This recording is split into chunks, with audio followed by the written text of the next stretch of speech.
mani rega nawe jya umenya ko kavukira Kigali tuba turi hejuru mani. nawe mwararakaye. Ega cyane rwose ndamuganira aramuka agikozamo agatwe. Leta muganira uzasenkane nazo nzakwishyura ariko. Natavuga yego ahita akuramo ariko. Ariko nayigukuzamo. Oya. Umuntu yayishyizemo ukamubwira ati kuramo burabyanze. Yego tumugana ikuramo rwose ugira vuba. Sha nta muhungu wayikuramo niyo yaba utagezemo.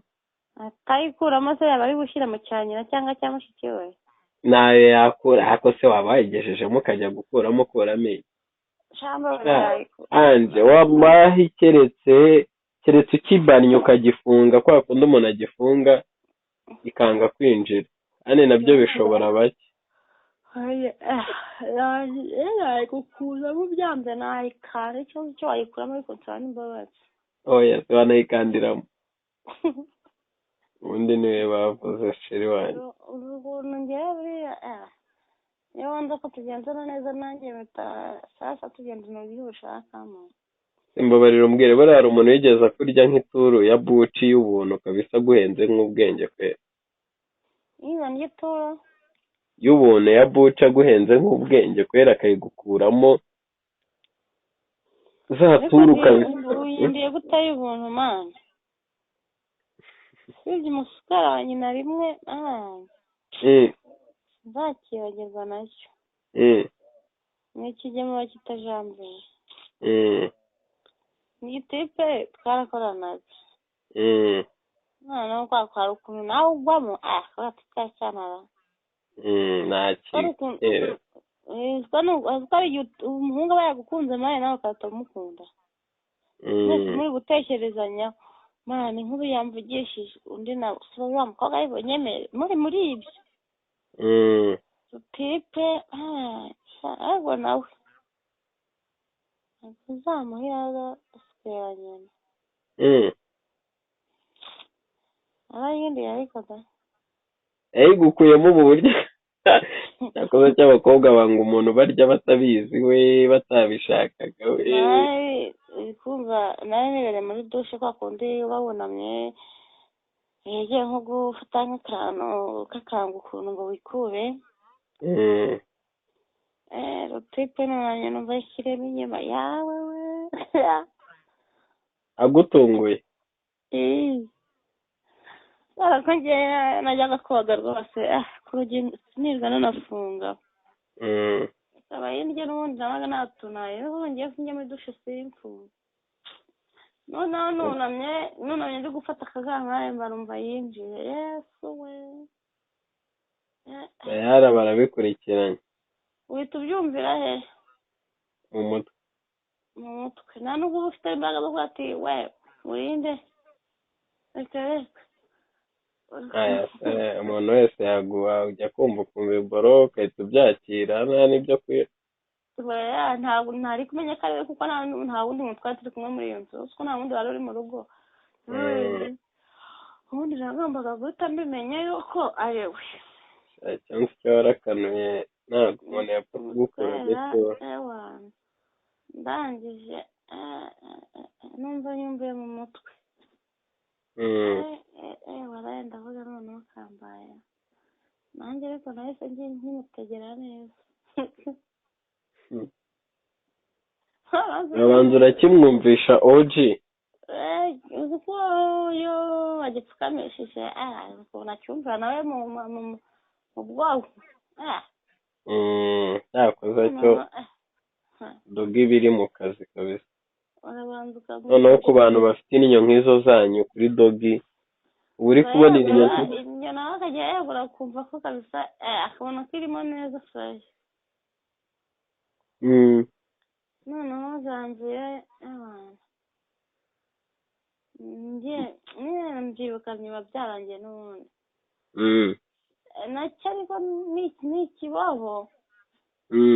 Umuntu njyewe narayanshanze uburyo yibaza ukuntu ahantu inyuma uburyo utuntu tw'inyuma tuba turyohereye nawe urabizi ntabwo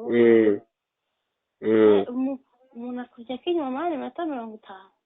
oya Yego atararangiza no mutipe niwe waje ne bambwiraga atararangiza yego mani yego kona mumcyaha kazaho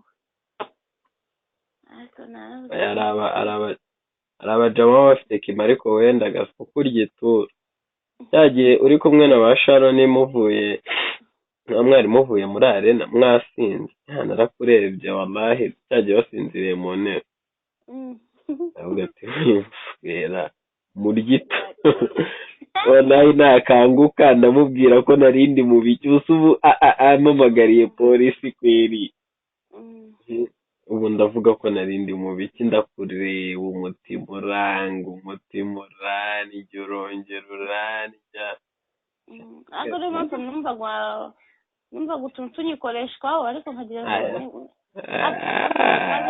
nzabiye amahano banze baranbanza ukanankora ukuntu cyakoze kigira umuntu nka ntabyo nagukozemo nariturije narabyakiriye nabonaga bitari bukunde nagukozeho cyakoze cyo nka kabiri ntangira ku maguru rero urumva ko nyine natwumvaga kabisa nkakabaza nkikubitira igitotsi nkawe mani siko n'ubundi nari maze nk'iminsi 2 mani nasinzira n'ubundi nigira mu mbaye nitahira nihebye ni muri pull-up zitarangira ariko nawe nushaka uzareke tunabikurikirane dore n'ubundi ni ruzungu n'ubundi uzazana nyine nkayo desi ubundi nkiguye none se nkubwira nta kibazo wallahi ase nkanjye kwera ubona desi wazinkuramo nazikuye ngaho ibaze desi wallahi yaba ubu najya ariko se nta nubwo buriya mujya mugira umuyobo uvuga ati aka gatipe karacyari kwishakisha karacyari gushakisha icyo niba kakiri gushakisha kajya gashakisha nibyo kari bushobore kwishyura igitabo cyanjye cyawe nta muhungu ntabwo nabikwizera cyakoze cyo reka nkwereke uzame ngo ukubite pase y'umuntu wamaha azahita agukubita nka 2 cyangwa 1000 cyo ntuzanampe mwana ngewe uzi ngo nkunda n'amafaranga nawe ntabwo umuntu yapfa kukuvamo arangije kwa musikari nazo no kurongora ubona ngo ni umusaza aranabizi kabisa aya basaza baba bazi guswera ahubwo icyo baba batazi barangiza kukivaho nawe ushaka no kugikubitamo n'amazuru n'umunwa aramusaza nawe bimeze bite higa mani bya tangane muzanira kareke ibyo ntibirimo muzehe kabisa mbona tangane umusaza nashatse uburyo mwiyaka ntabwo yamba no hejuru ahora kiri gucira inkonda igisaza ko gipfuye cyasaze mu mutwe nkabona cyasaze nkaho gasa n'iki gisaza gikunda gituba gushya wa mukecuru abasha kukimuha kandi baza ko umugore we ibaze ko uriya musaza yego niyo mpamvu buriya yatangiye kugenda asaza agifite kime zo kumurongora bose nanjye baricece bararagarama bikamuha oya wenda ubu ashobora kuba atakimuswera ariko ntibivuze ko yamusweraga ntibivuze ko atamusweraga noneho arangije aho yarangirije bakirera bakije kiraheri agiye mbere nanjye mutajya kwiyambara nditegura ndigendera yasheke nyikubita umufuka kugira ngo mwereke ko nta niyo yanamaye ntabwo nari kumwereka ariko nahise nyikubita mu ibaga ariko nyikeneraho nyikenyereyeho aranga ati se waretse anje waretse tukararana ko numva rwose nagukunze waretse tukararana kuko tuzavugana tugapanga kandi ko nzi ko uzanshimira ndavuga ati reka ku mutima ati kuri miliyoni zanjye 40 nyereyeho ndarane nawe murezi naruntsweraga ijoro ryose ndavuga reka ndavuga ati shawape kabisa ni mu kanya mfite ukuntu ngiye kugenda kanya nka 6:00 z'ijoro nshobora saa 8 gutyo nshobora kuza kurira indege buriya ningaruka tuzavugana nuko namubwiye kuko n'ubundi nawe mfite gahunda yo kurira indege hari ikizungu nawe mfitaniye nacyo gahunda abantu ndangije umusaza ariko burya yatumye ntanagenda yaransindishije byataye baza ko n'amasaha yo kuri indege yageze nabyibagiwe. oya inshuti nziza z'indaza Kigali shara n'isaha igeze ampamagara ngo anambwira ati bimeze bite wese iki nawe Sharon asigaye abaye aracyari i Kigali. reka yaragiye muri Kenya. Kenya cyakosa cyo hari abana bari mu kazi baswerana nk'abasazi. Kenya ngo abanyakenya ngo baraswerana kubi nabo ariko nyine umunyakenya ntabwo namugituba cyane. kubera iki? reka umunyakenya ntabwo bitanga amafaranga bapfa kereka ukubitaniye n'urundi rugabo rwabukuriyeho rwabaye ariko atari umunyakenya. Abanyakenya ntabwo barikora. Landirodi niba cyaramuryohanye twaje gutaha tugeze mu rugo ngo ngumva wanshimishije ibintu nk'igihumbi. arangije arambwira ati wambabariye ko mfite amazu arakwirebera nujuje amashyashya ko ngunginze koko wambabara ukazangagwa n'inzu basi ukabamara reka namukatiwe ubwo n'umucecuru umugore we yazambisha ubundi kuri saga nk'iri gitenda no kunta amago yakayaka ariko buriya ndi kubitekerezaho nshobora no kuzagenda kuyibamo ariko wayimukuramo nese urumva ubundi atarayiguhaye ukuntu yarambwiye ngo nzamuhe igitabo ngo icyumweru cyose ngo nkabone kumpinza umwana icyumweru cyose yazavamo nkawe najya n'abana bagiswera ubuntu nzanakimuha ariko wajya ngewe abantu baraswera kabisa. baraswera umusaza ufite imyaka 40 uswera amata 30 baba baramukinaho. shara umusaza arakuze cyataye arakuze pe. ubwo nyine ndaza kubipanga mani ngikuremo inzu n'ubundi byose n'ikimwe cya gisozi aragikuyemo n'inzu n'imodoka cyayimwe ko kigeze kunyemerera ko kizangura imodoka ya $160,000 kabisa ihumura cyangwa atazayinomeriza i Dubai. Nzayipanga nkazanakimata uba wakimanye wagira ngo hari icyo uzagikoresha. ntagikoresha zo ntabwo kintunze mwana mujye mutanga dore n'ubundi mubitunga kuri wese wa mungane wa Jarud. umugabo nzashaka ko kazaba ashatse umugore kobwa we kubera iki? ariko ngiye ntabwo nzashaka kakagabo k'amabwa katazi kurongora bikareka kamwe kajya hejuru kagahita kaniha igihe aba azi kurongora ariko nta kofa agira. ubutipe waba uzi kurongora ntabwo waba ufite igihe ugira ibiceri. ntanamwitongera ntari ibaze nzaba mfite uzanjye imodoka ihumura ikintu kizaranire ese ntabwo wazi ko mfite shopu mani. se iyo shopu ibahe ntuzi yarabimbwiye David yarabimbwiye mu mujyi ndayigira ya danje ngo uzi ko nta makuru yawe mba mfite. mwandi se wagira gute ko wanyiriyeho wagira ngo sinzi wanyiriyeho mwana ngewe ndayifite ya danje ya $1,000,000.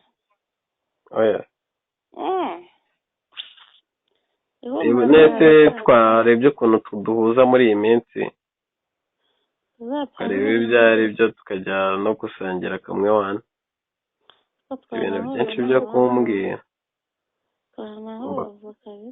ugomba kunyoza sitari mba ngufitiye bamabona ibaza nk'amagambo wumvugishije imana ako ntabiba birenze n'ubundi abagabo bawe benshi ndabazi abazi amaswera waragiye bize ku buryo uri kureba nta no kuvuga ati reka yakoze cyane nari nasaze we mwarancyukwishije wallahi nuko yari umunyamahanga yaza kuba umuntu tuvuga ururimi rumwe ntabwo yari kuko njyana ndire we banjye uri kureba umujyama twere nk'isaha uri kureba mani ntabe no kuvuga ngo iki wanahi bro mani nawe anje yaza kuba ari umuntu tuvuga ururimi rumwe ese nari nzi ibyo mwari mwapanze ngiye ko nari mpari nk'umupampe napanze cyane abantu sinakubwiye ko twapanze ko tugiye kugenda tukarya tukanywa umuswera wa nyina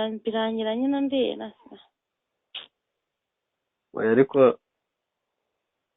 nimugashake kurya kubarya gusa namwe mujye mureka babarye n'utw'amafuti n'utujurano cyakoze cyo nanjye ninongera kubona amahirwe nzagusaba imbabazi nyuma ndagasa nzakiguhe urabona n'amakemana cyakoze cyo ukunda amafaranga shamara mbabarira amafaranga mayandera muhungu oya tuzasohoka wana turye tumwe dore n'ubundi nta birenze sha reka nkubwire wowe niyo mpamvu mutazanakira amafaranga se mana hari umuntu usonaga ngejeje kure mana akugejeje kure ariko ikibazo yashakira naho atari wallahi nanjye buri kunshakamo miliyoni umubare ikinyamerika dufitanye gahunda yasunda kumana nandi shandi mu kibata we ndasumana oya ntago hakimuha se kirimo man so ukajibona amaraso ne yari hari abagabo ariko babikunda ibaze ko cyateze kimaze iminsi kivuye muri Amerika cyateze indege kije kondera ariyo gahunda yonyine higo mare none utangiye kumpamagara ko rwageze mu Rwanda ariyo gahunda yonyine muzanye ko pusi yangiye umuntu kweri akoze accident akahita apfa Imana yamubabarira yego ko yamubabarira cyane rwose izi misi yagiyemo cyane rwose natwe nambwiye ngo ngiye nkavuga ati wala no mu cyamangeza sakanje sini mane yakareka namuponda mwe nawe uzaza hago nundi mane toka zamani tuziranye nago yantenguha oya rega no manye nundi yatwaye bazuko yanze nabagamo nishyuraga icyatanu cy'amadolari niwe yishyuraga oya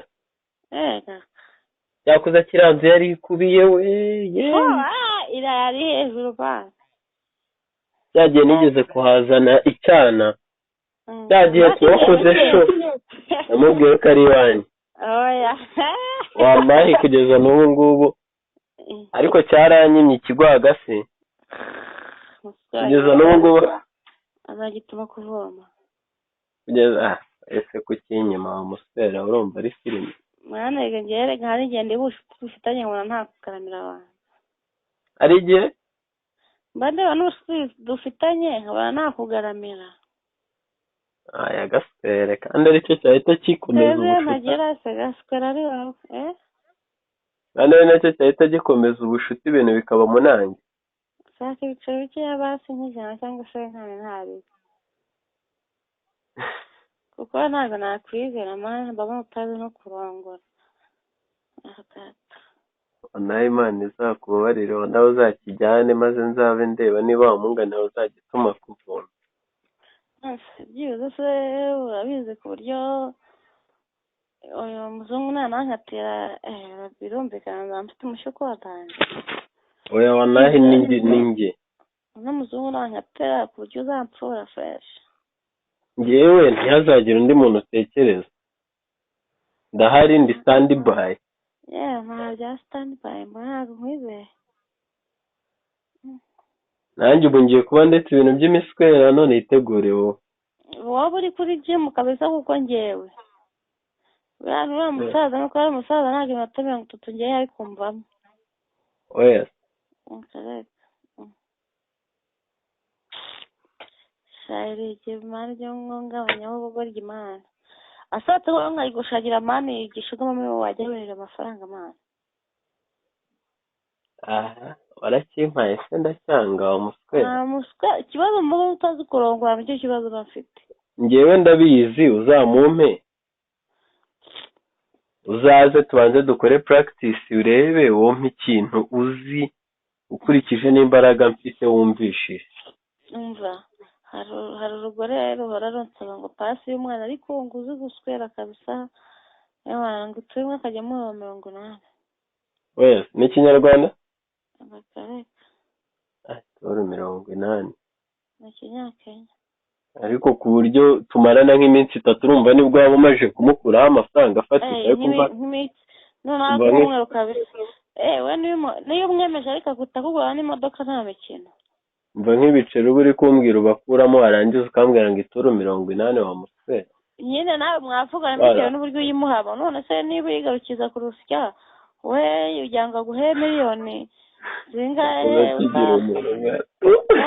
n'abayamani kandi iyo mubwije ukuri urangakarira ganaye kurusya mwe sha uwo sinjye kabisa abe iwacu wapfuye arya wowe iyo mwumvishije freshi hari igihe n'ebyiri yazi gutera yewe nawe uzakora umuti tuzanayagabana ya mbere kugira ngo wemere ko ndi shuwaderi ngewe ntari bino reka ngo ukome nomero ziwe umuhamagare mu shiringi ntari andika rero ariko ubanza unabimubwire ko ari njye hoya arabizi kabisa n'ubundi we ari standby kuko namubwiye ko kabisa nimona y'icyana azahita amuravura weho mpa nimero andika 08 260.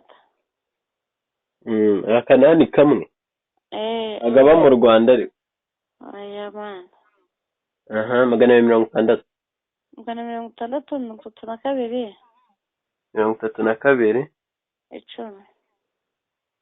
10 ubundi nayakoresha kuri WhatsApp oya kuri WhatsApp umamagaye kuri WhatsApp akoresha y'Inyakenya ahita kwandikira uyibone ntari nyine kugira ngo umumagaze kuri isanzwe byoroshye tu oya ni nabyo ubundi baba utazandaburiza ona ariko ntago nakamena ubundi se muziranye gute akomba nuti umukecuru nayo kujya guhura n'ikigema cyanjye tugiye kwisweranira mbona nawe yahuye n'akantu nabo bacecuru mahe ni umukecuru na mukecuru amuswera uyu aho uzi umugore w'imyaka 50 usaba umukecuru mahe shaba ari umukecuru aruta mama 50 n'ingahe abura nk'imyaka 2 ngagiye 60 ariko akaba agikunda imboro nta utayikunda hanyagwa yewe ariko buriya ankarazikoze nanjye umubare wayo mpe uyu mukoma fresh nazagukoma shabona aho utwo dufaranga nkubwiye nyine ntabwo aba yagushimye yego nyine mugiye kuvugana n'icyo giciro akubwira ko gati wowe ntushimisha nanjye ndagushimisha tu ariko niwe uzakwibwirira ibyo ari byo oya niwe ugomba kuguha ubuhamya akakubwira ati iriya toso kariya gatoso k'agahungu wamaye wagatungiye gafite murumuna wako se mukuru wako se ariko mani ubundi uburyo uri umusore ubona byakunanira ariko ngewe burya niyo najya gusweresha ituza aba ari ryo ngukubita nongera ngukubita ituza wamenya ko akazi kakozwe ugatahirira ko cyane imbere kabisa amatura ajya nk'urwanda n'uzatuma nkiguhera ubuntu kandi ubitabamo oya ariko ni ukuri uzanyihere nta birenze dore n'ubundi wanyima n'ubundi nawe ukuntu nkwemera tuzabuze mane tunasange n'akantu ugira ko amafaranga uswera we ubu n'inyama ruzaza umbwire ngo isenga mane ngo bite na bite sejo tuzahuza niba tuzahuze wabaye tunaganire merega mbana gukumbaye mane reba reka manze mvugisha iki kigore ndahita nkubwira pora ndahita nkubwira uko kinsubira naribe sawa